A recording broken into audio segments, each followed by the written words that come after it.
Hello and welcome to tonight's LOL Esports Round Up. We're going to cover the news that's taken place in the last 24 hours. As far as free agency is concerned, you'll notice that one of the three teams does not look like the other two on the board. So, first things first, Immortals. Castle fills out the roster. Castle played with KT Rolster in their academy system last year. Actually this year. And he lost his job to Perfect in summer. Rumor is that Perfect is being promoted to KT's main team and Castle left to go to Immortals. So, thinking about this, Korean import top laner is nice, but then you think to yourself, he lost his job in Challengers in LCK. What makes us think that he's going to do well in the LCS? So, 2.7 KDA, 8.2 CS per minute, 55.6 KP. These numbers are above average. 382 gold per minute, 21.2%, 451 damage per minute, 21.5%. So, not overly dominant. It sounds very... So, I don't really want to, I've never seen the person play. I don't watch any academy. I don't pretend to. So, could he be good? I guess, but these numbers scream average at a level of play that is below the level of play he's going to be playing with. On average, he was down 140 gold, 120 XP, had 9 solo kills and 15 champions in 46 games. A lot of people might say, well, if he's, let's just say it this way, the angle of, well, LCS sucks, so he should do good. Well, we think of the best Korean imports we can get in the LCS and how they do over here. What makes you think that a player that wasn't even very good over there is going to all of a sudden be okay over here?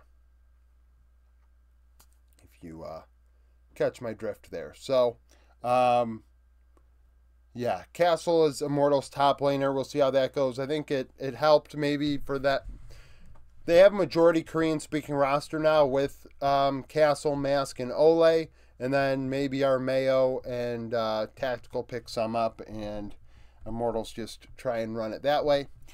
Speaking of Korea, KT made 2 moves. So they signed Pyoshik and Deft.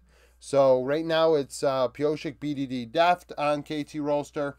Pyoshik 3.7 KDA, 5.7 CS per minute, 73.6 KP. These numbers include Worlds and LCS playoffs, which actually... more than half of the games are playoffs or worlds out of the 45 listed here that made this stat line for him.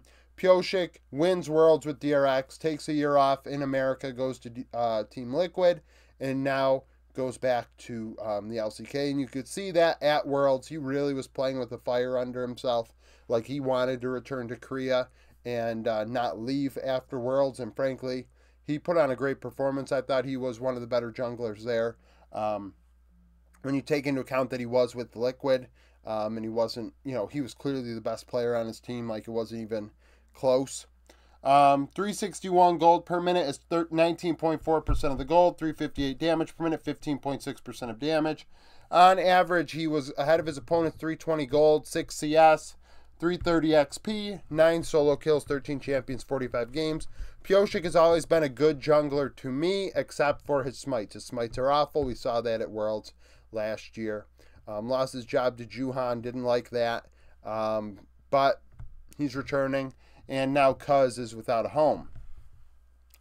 Deft has been signed to return to KT in the AD carry spot.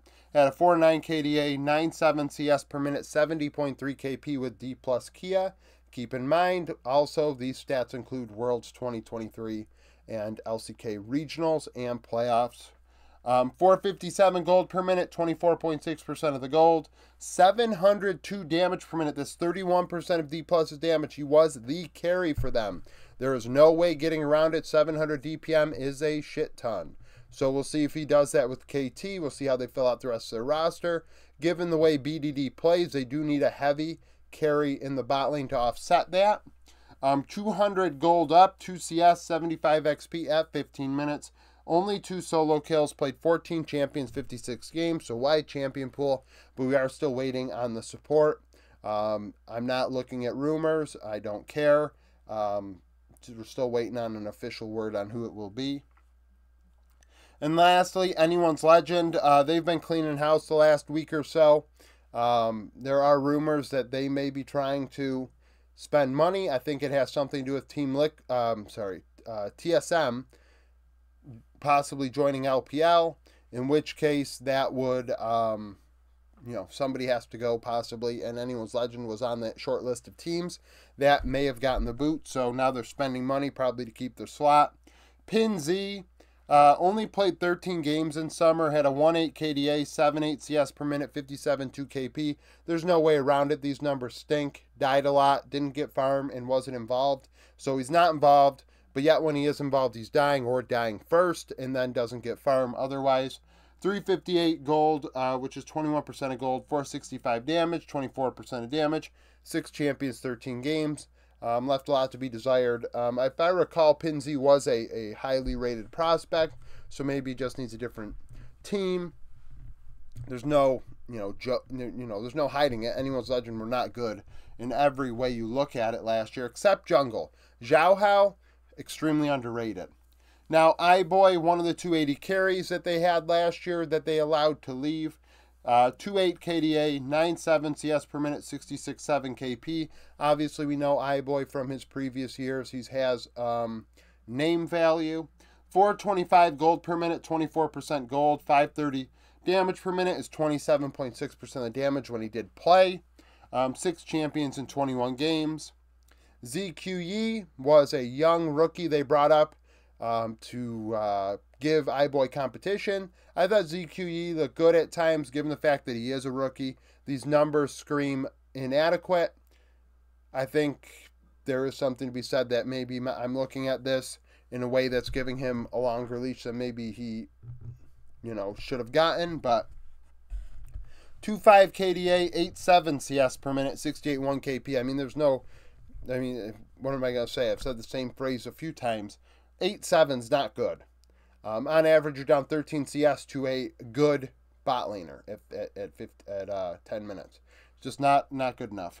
411 gold per minute, 24% of gold, 502 damage per minute, 26.5% of damage. So almost the same amount of golden damage as iBoy. So he was getting kills to offset the CS difference because iBoy's CS is much higher, full 10 every 10 minutes. A CS per minute, that's a difference. Just on average. Every game they go even, he's going 20 up. 9 champions in 18 games. I do hope that kid does get another opportunity, whether it's back in the LDL where he can, develop more, or if an LPL team does give him a look. Anyone's Legend also allowed their coach to leave, Dog 8. Dog 8 this past split went 4-12. Over his career, he's 27-35 as a coach, accredited on Leaguepedia, that is. And then Fishball is the current assistant coach and actually the only person listed on their Leaguepedia in the organization. There are no owners listed there. There's no content creators. There's nothing. Where most teams, there are a handful at minimum. Some teams, the English-speaking teams have sometimes up to I feel like 30, 40 people listed. Anyone's Legend only has one, and it's Fishball.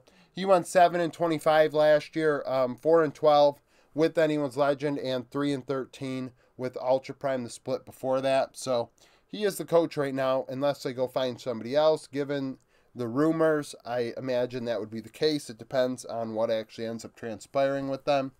But that's it for the roundup. So thank you for watching. If you like the video, like it. Subscribe to the channel for daily League of Legends content. Follow me on Twitter, join the Discord, become a YouTube supporter, and hope to see you again tomorrow.